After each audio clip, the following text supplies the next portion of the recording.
Welcome to the coloring portion of your Egyptian portrait.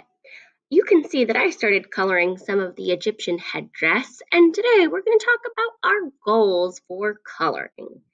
As you can see, I am doing every other stripe with a color of my choosing, and then later on we're going to paint in the rest with some awesome gold paint. It's going to be like real gold. But today we are focusing on the marker. Now, a marker is really a wonderful coloring tool. It makes your drawing and your coloring so nice and bright. When you are using the markers, I'm going to let you pick whatever color you want for this. Even though the traditional headdress is blue, I chose an indigo.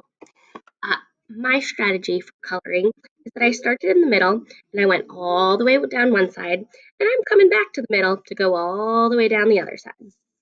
When I'm coloring, I want to hold the paper where there's not a lot of marker that's all wet, and then I'm going to start to outline with the pointy part of the marker where I want to stay inside the lines. So one of our goals today is to stay inside the lines. What is it? Hopefully you know it's to stay inside the lines.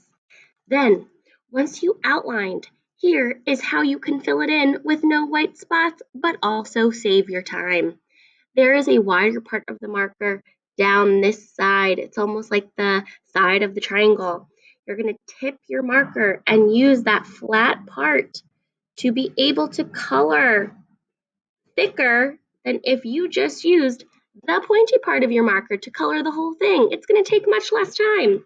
I'm going to skip one, and again, I'm going to outline so that my goal is to stay inside the lines. What side of the marker do I use to color, the pointy part or this side? Hopefully you know now to use the side, and I'm going to tilt my marker to the side, and I can fill this up quite quickly and have no whiteitis, meaning white spots on your artwork that shouldn't actually be white, right? I'm going to finish up and check back with you when I'm done.